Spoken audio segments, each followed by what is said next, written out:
Bienvenue à votre émission En Aparté. En Aparté a l'immense plaisir de recevoir aujourd'hui le colonel Malick Cissé, qui est le leader du Parti pour la solidarité et le développement du Sénégal. Colonel, bonjour. Bonjour. Voilà, colonel, l'actualité est dominée par les attentats à Paris et au Mali. Donc, comment expliquez-vous ces événements qui sont survenus à l'espace d'une semaine? Oui, l'actualité est dominée par les menaces, les attentats, les guet-apens, etc., etc. Ce n'est pas uniquement à Paris ou au Mali, c'était bien avant. Hein? Donc, et tout ça a des conséquences. Mais en parlant, en revenant à votre question, je vous limitez au Mali et en France, je vous dirais que les conséquences au niveau de la France est dues aux frappes de l'armée française en Syrie. Et de bonnes guerres comme font la guérilla, chaque fois que vous me mettez dans des mauvaises positions, je fais sortir quelques éléments pour aller en deuxième ligne ou en troisième ligne pour pouvoir faire des coups d'éclat. Ce sont des coups d'éclat. Alors, en vue de freiner l'offensive que vous êtes en train de mener sur le théâtre des opérations. Voilà, ça c'est au niveau de la France. Hein. Quand j'entends parler d'islamisme et tout ça, je dis non, mais ça c'est une guerre idéologique, une guerre économique, plutôt. Hein, au niveau de la Syrie, c'est plutôt politique et économique, ce n'est pas religieux. Pourquoi vous dites? Pourquoi économique?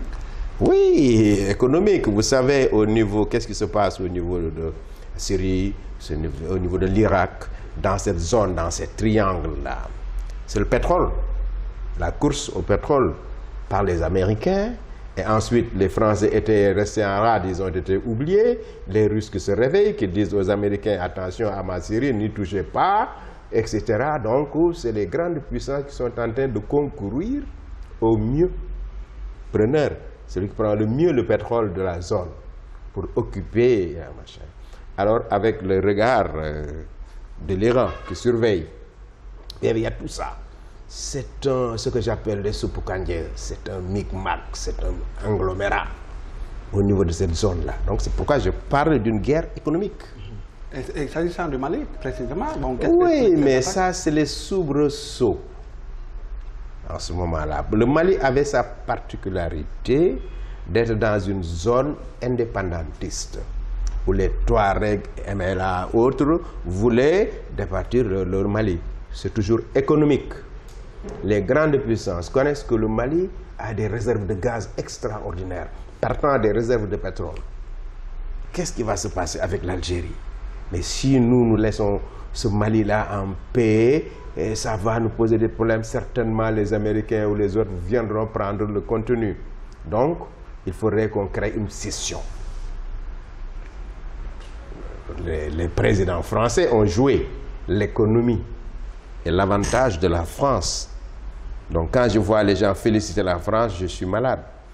Parce que le gars, alors c'est ce qui se passe actuellement. Donc ils ont créé cette confusion. Les présidents français ont brouillé la Libye avec les conséquences que vous connaissez. Et tout ce qui était armé au niveau de la Libye se sont dit bravo, c'est parti. On leur dit, on leur souffle à l'oreille. Allez-y, au Mali maintenant, c'est libre. Armement et tout, ils reviennent au Mali, c'était Toumani Touré qui était là-bas. Vous savez ce qui s'est passé. Alors, continuité pour continuité, l'Algérie à côté, il avait le gaz, vous avez vu, Mokhtar El-Mokhtar, il a attaqué les dépôts. Il n'a pas attaqué autre chose, il est allé attaquer les raffineries. Pourquoi? C'est parce que ce sont des intérêts qu'il fallait bloquer, etc.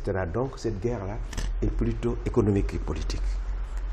Politico-économique. Vous, en tant que militaire à la retraite, est-ce que vous pensez que le Sénégal a les moyens de se prémunir contre les attentats terroristes qui sont presque... bien sûr, bien sûr, bien sûr. Bon, vous savez, ça, c'est ce qu'on appelle les menaces. C'est des menaces. Avant de parler d'attentats, il faut d'abord juguler les menaces. En faisant quoi? En faisant ce que le président de notre Sénégal, le président Macky Sall, est en train de faire. Faire de la prévention. Avant de faire de la prévision et de la protection. Ça veut dire quoi? Anticiper sur ce qui risque de se passer. quelles sont les conséquences et les causes.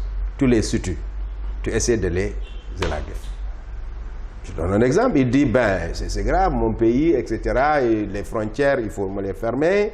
Député, il faut me donner plusieurs milliards pour renforcer l'armement de mes hommes. Mais cependant, les populations, il faut les mettre au pas. On est en situation d'urgence. On n'a pas encore décrété l'état d'urgence, mais on est en situation d'urgence compte tenu des menaces extérieures. Mais face à un adversaire qui est pratiquement invisible. Hein, voilà, c'est pourquoi il faut faire de la prévention, en commençant par les citoyens nous-mêmes, qui marchons, qui prenons les taxis, qui prenons les cars, qui allons vers les frontières à Diaoubé. C'est à nous de faire la prévention première, en première ligne. Oui, mais là où les États-Unis et la France sont attaqués... Hein, oui, ne me dites pas, il n'y a pas de sécurité complète. Les États-Unis, ils ont reçu leur claque le 11 septembre. Ça, la plus grande puissance de renseignement a reçu sa claque. Donc, qu'est-ce qui se passe? Est-ce qu'ils avaient anticipé? Ou bien ils avaient utilisé la force? Quand vous luttez, un Yékini qui lutte avec toi, ben, tu utilises ton intelligence alors que lui utilise sa force. C'est le même cas. Actuellement, les gens, les djihadistes, que j'appelle djihadistes, ne sont pas des islamistes. C'est des gens qui ont une autre idéologie de combat qu'ils mettent en pratique. Hein, c'est la guérilla que vous connaissez normalement. Alors, ces gens-là, ils n'ont pas d'avion, ils n'ont pas de bateau de guerre, ils n'ont pas, mais ils ont des hommes et ils ont la mort avec eux. C'est extraordinaire, ça ne s'apprend pas à l'école de guerre. De voir des gens, l'ennemi, qui est prêt à mourir avant toi. Alors ça ne s'est jamais vu, donc ça n'a jamais été appris et enseigné dans les écoles de guerre. Est-ce qu'aller jusqu'à interdire, par exemple, la burqa, est-ce que vous pensez que c'est une bonne... J'aurais posé la question à certains Sénégalais pour leur dire, est-ce que vous savez ce que ça signifie burqa? 90% ont entendu parler. Ce n'est pas l'interdiction de ce mot, c'est l'interdiction du masque. Il est formellement interdit à des gens de se masquer, quelle que soit la position ou la situation de l'individu. Ok? Quand on ne me parle pas de voile, on n'a pas interdit de voile, vous voyez que vos machins sont voilés. Mais on interdit des masques, on interdit à des gens. Je ne peux pas appeler de femmes, parce qu'on ne sait pas ce qu'il y a derrière. Ça veut dire que l'interdiction est réelle. Il faudrait que, comme il a pris son courage demain, il y a un bon général d'armée, il a dit voilà ce qu'il faut faire.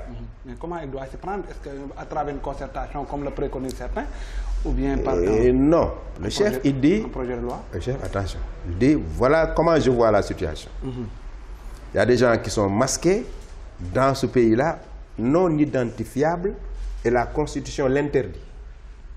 La Constitution interdit à des gens non identifiés. C'est comme des ovnis. Ces derniers invoquent la religion. Non, mais quand la religion, il crée des ovnis. Non, pas possible. On ne peut pas créer des gens non identifiables. L'islam n'a jamais demandé à des gens d'être non identifiables. Non, pas vrai. Donc, le gars, il dit, je ne veux pas chez moi, dans ce pays où je préside, des gens non identifiables. Des gens masqués. OK?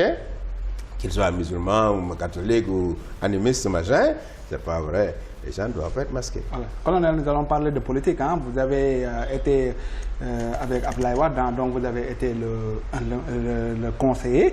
Aujourd'hui, vous êtes avec Macky Sall. Hein. Pourquoi le choix? Pourquoi vous ne m'avez pas demandé? Vous avez été avec Senghor. Ensuite, vous avez été avec Diouf. Pourquoi ce choix? Moi, je suis l'éternel conseiller. Je conseille Senghor, je conseille Diouf, je conseille Wade, je conseille Macky. Et je me conseillerai après. Est-ce qu'on vous considère comme un transhumant? Non. Bien que vous refusez le mot transhumant, comme j'ai toujours l'habitude de dire, vous êtes actuellement Actusen. Vous êtes un transhumant. Vous les journalistes, vous êtes les plus grands transhumants, les plus grands nomades créés. OK? Si vous voulez dire que le fait d'un républicain, un officier de surcroît, qui sert sa république, hein, vous voulez que, bon, je ne sers pas la personne. Wade, il m'a trouvé chez Diouf. C'est dommage que l'émission ne tire pas, parce que j'ai parlé de transhumance, j'ai écrit sur la transhumance. J'ai dit qu'il n'existe plus, il n'y a plus de militants de parti. Il n'y a plus de militants de parti depuis les derniers Farendia et machin qui étaient avec Abdoulaye Wade, les nouveaux chefs de parti là n'ont pas de militants. Ils ont des gens qui suivent, des gens alimentaires car rapides, ce que j'appelle ces gens alimentaires car rapides. Aujourd'hui, vous avez les moyens, ils sont avec vous, demain tu n'en as pas, ils vont aller ailleurs chercher leur pain. Hein? Ils ne croient pas à vous, hein? Ni à votre idéologie, ils ne connaissent même pas ce que ça veut dire idéologie. Donc, il n'y a plus de militants, il n'y a pas de militants au Sénégal. Il n'y en a pas et partout, d'ailleurs en Afrique, partout dans le monde. C'est rare de trouver maintenant. Mais si vous faites la comparaison entre ces 4 présidents, voilà, qu'est-ce que vous... Qu'est-ce que je déduis? Oui. Vous savez, la marche, c'est comme monter un escalier. Hein? Le président Senghor, il était là, il a créé une république. Abdou Diouf a consolidé l'état de droit. Abdoulaye Wade nous a amenés dans l'économie informelle, l'économie populaire. Macky Sall est venu un jeune, il veut redresser. C'est ça le problème. Chaque fois qu'il y a un moins jeune que le partant, lui, il vient pour reprendre, pour redresser une situation. Alors, il est extrêmement difficile d'accepter un redressement. Si vous vous rappelez, quand Abdou Diouf est venu, après Senghor, il a voulu faire un redressement économique. Vous vous rappelez des années dures. Tout le monde a crié, pleuré. Il est parti. Wade de l'informel est arrivé. C'est un grand-père, ses petits-fils. Tout le monde était content. Il n'y a pas de problème jusqu'au moment où ils en avaient marre. Ah, ils l'ont fait partir. Et c'est son fils qui vient. Son fils dit, j'ai vu ce que vous avez fait à papa, vous ne le ferez pas à moi. Donc, il faut marcher. Voilà. Si Comme je veux que vous Si vous parlez de redressement, ça veut dire que beaucoup de choses n'ont pas été... Ah bon, oui, voilà, énormément. Quelles sont les choses qui n'ont pas été... Vous savez, c'est la méthodologie économique de l'un et de l'autre. Quand je dis Wade, il est professeur d'économie, etc., mais je parle d'informel. Pourquoi? Parce que lui, contrairement à Senghor, à Diouf, Senghor, il venait d'arriver avant les indépendances, il avait dépassé l'esprit des Sénégalais dans la culture. Abdou Diouf arrive, les Sénégalais l'ont dépassé. Abdoulaye Wade, il arrive, il se met dans la masse informelle. Pak Lambaye, c'était le gars qui tenait les marchands ambulants, qui faisait machin, qui distribuait les recettes, etc. etc. Ça, c'était sa méthode de gouverner. Alors, quand le jeune il arrive, le président Macky, il vient, il dit, ah non, non, non, je suis chargé pour mon avenir, etc., de redresser ce pays-là. Bien qu'il soit le premier ministre de Wade pendant 8 ans. Donc, le premier ministre et autres, pendant 8 ans, il a servi Wade. Donc, il connaissait. Il dit, je redresse. Ma mission ici, c'est d'une gouvernance sobre et vertueuse. Bien que je lui ai dit, Monsieur le Président, ce que vous faites là, gouvernance sobre et vertueuse, vous l'avez mis de côté en me parlant d'élection à 5 ans. Je lui ai dit. Donc vous pensez qu'en fait, voilà, donc ce n'est qu'un slogan, quoi. Ah non, non, je lui ai dit, mais vous parlez de gouvernance sobre et vertueuse, et vous voulez nous faire 3 élections en une année, avec toutes ces dépenses. Donc vous voulez suggérer... En fait, alors il me dit, oui, c'est parce que j'ai donné ma parole. Eh, oui, Monsieur le Président, votre parole, est-ce que ça vaut 7 milliards? Oui, mais... Est-ce que la parole de Macky vaut 7 milliards? Répondez-moi. Mais quand même, la démocratie a un coût. Mais un coût de 7 milliards, alors que nos machins sont là, les gens ne sont pas à l'école, les dispensaires ne sont pas bien ravitaillés. Oui, on parlait de démocratie. Qu'est-ce que cela veut dire la démocratie? Mais dites-moi, d'abord vous parlez de mot démocratie, démocratie. Ça veut dire quoi? C'est la gouvernance de tous pour l'un et pour tous. Donc ça, c'est autre chose. Ça n'a rien à voir avec ce que vous dites là. La parole donnée. Je retire ma parole. C'est une phrase française, je crois. Oui, c'est pas anglais ni wolof. Ce serait de Wahourek. Non, non. Non, non, non, mais tu ne dis pas, toi, je retire ma parole. Oui. Mais ça, on l'a trouvé ici. Oui. Le Wahourek, ça veut dire je retire ma parole. Oui. J'avais dit, les circonstances m'ont prouvé que ce n'est pas ça, et je change de cap. Mais c'est la même raison qui ont causé, en fait, qui ont conduit la chute de Wade. Ah non, non, non, non, non, non, la chute de Wade n'est pas due à ça. Wade, non, non, non, non, c'est très loin. Wade, on lui a dit, on préfère ce gars-là à votre fils. Mais quand même, on préfère d'autres à votre fils. Oui, mais quand même, Wade avait dit carrément qu'il avait bloqué la Constitution, qu'il fallait 2 mandats. Non, non, non, non, après, il est revenu sur cette décision. Non, non, non, ça, vraiment, le peuple sénégalais n'a pas été bien informé. Quand Wade dit en 2007, les mandats, c'est 2 mandats. Hein. On lui dit oui, il dit ah, en tout cas, mon premier mandat avant la Constitution ne fait pas partie. Ok? C'est un jeu de mots. C'est un jeu de mots. Ce qu'on va appliquer d'ailleurs à Macky Sall. Quand il va dire qu'il va aller aux élections en 2017, mais on va lui dire pourquoi? En vertu de quoi? On ne l'avait pas autorisé à voter, on vous l'autorise. Réduire ou augmenter, c'est la même chose. C'est toucher à la Constitution. Oui, mais concrètement, donc, vous suggérez à Macky de faire 7 ans. Je ne suggère pas, c'est une obligation constitutionnelle. Oui, mais quand même, il a... Moi, je lui ai dit, Monsieur le Président, vous avez fait une erreur constitutionnelle en disant je réduis mon mandat. Okay, ouais. Le mandat ne vous appartient pas. Oui, oui. Maintenant qu'il a eu à donner sa parole... mais la parole de Macky Sall est plus forte que la Constitution. Oui. Non, je ne dis pas ça. Maintenant qu'il s'est engagé à soumettre cette question au référendum, oui. Est-ce que ça ne règle pas le problème maintenant? Ah non, non. Mais en ce moment-là, il a dit que je réduis le mandat. Les gens lui ont dit le mandat ne vous appartient pas. Vous n'avez pas à le faire. Il dit en ce moment-là, j'avais déjà parlé, je confie ça aux hommes de droit, qu'ils me disent exactement est-ce que c'est possible ou c'est pas possible. Mais mon vœu, c'est de réduire. Et on lui a dit que bon, vous n'avez pas le droit de le faire. Et économiquement, ça ne doit pas être fait. Tous les pays là, on parle des pays démocratiques qui ont des quinquennats. Je dis, la France a fait 129 années de septennat. 129 années depuis que la France est France République. Il a fallu que Jacques Chirac arrive, qu'on lui dise oui, les économies, l'Amérique a fait ça et ça. Il a réduit le septennat en quinquennat. On l'a mis en ballottage. Jospin est venu cohabiter avec lui. Donc c'est une erreur fondamentale qu'il ne répéterait plus jamais. Mon colonel, quel regard portez-vous sur les remous au sein de l'Assemblée nationale avec la bataille autour du contrôle du groupe parlementaire, les libéraux et démocrates, et qui ont fini par déteindre un peu sur la marche de... Non, ça c'est les jeunes qui parlent de ça. L'Assemblée nationale a été toujours ébrutée. Hein? On connaît, Abdoulaye Wade a toujours perdu le groupe parlementaire par le fait du Parti socialiste, comme ça, idem. Hein? Donc certainement les gens ne sont pas bien informés de ce qui se passait dans les législatures antérieures. Mais ça a été toujours comme ça. Ça a été toujours comme ça. Et l'Assemblée nationale, c'est l'arbre à palabres. C'est le lieu de discussion, les gens y discutent. Ne transposez pas les difficultés d'un parti dans une institution républicaine. Ça, c'est dans l'esprit des gens. Mais au niveau de l'institution, l'application du règlement intérieur, si que les gens disent dehors, machin, ça ne compte pas. C'est ce que le règlement intérieur prévoit qui sera mis en œuvre. Colonel, peut-être une avant-dernière question.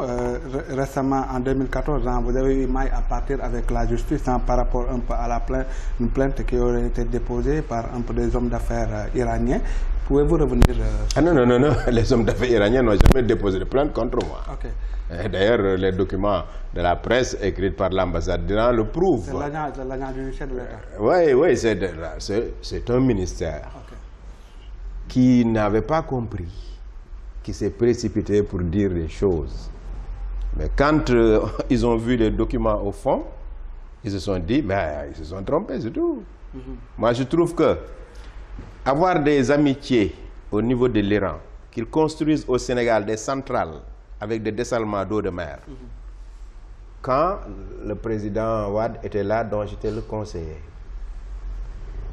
et que après le départ de Wade, que ces mêmes Iraniens écrivent au ministère chargé de l'énergie pour lui dire le dossier des centrales électriques et de dessalement d'eau que le colonel Malick Cissé avait amené, on attend toujours les résultats. Ah, ces gens ils se disent, mais pourquoi ce gars-là, il se permet de machin, il n'est pas... Oui, c'est des conneries. Mais est-ce que vous avez fait les démarches? Est-ce que vous êtes passé par quand même les voies officielles? Pour faire quoi? Quand même pour un projet de cette envergure quand même. Non mais bien, je me suis rendu en Iran, je t'ai dit. Non, je veux dire ici, est-ce que vous êtes rapproché? Mais dès que je suis arrivé, j'ai écrit au président de la République pour lui rendre compte. Macky Sall. Pourquoi vous avez placé en garde à vue alors? Non, non, non, attention. La garde à vue, c'est quelqu'un, quand l'agent judiciaire écrit au procureur qui dit « il paraîtrait que », la première réaction, le procureur, il fait un soit transmis à la gendarmerie. La gendarmerie te convoque, il te pose la question, tu réponds. C'est ça que vous appelez garde à vue. Il te pose des questions, tu écris, tu te dis j'ai ça. Il ramène le dossier chez le procureur qui lit, qui dit ah bon c'est ça, donc c'est sans suite. Alors c'est comme ça, aussi simple que ça. C'est à moi maintenant de poursuivre si je voulais. Est-ce que vous en êtes avec ce dossier? Non, mais non. Quand le procureur dit c'est sans suite. Oui, je sais, le projet, je veux dire. Ah, le projet des centrales. Dès que l'Iran était sous embargo, quand les pays européens commençaient à courir vers l'Iran, j'ai appelé l'attention de l'État pour lui dire que nous avons la possibilité que les Européens n'ont pas. On a des relations particulières avec l'Iran. On en profite pour qu'ils nous amènent notre... C'est eux qui ont la centrale qui est à Mbacké. Hein? Ils voulaient nous faire de dessalement eau de mer ici, 18 000 mètres cubes par jour, à Soumbédioune, en nous fournissant de l'électricité. Hein? C'est comme ça. Mais gars yi duñu dem, duñu bàyyi kenn dem. Voilà le problème du Sénégalais. Je vous remercie, colonel. Voilà, c'est moi qui vous remercie. Je vous remercie, chers internautes, d'avoir suivi l'émission. Je vous donne rendez-vous la semaine prochaine, Inch'Allah.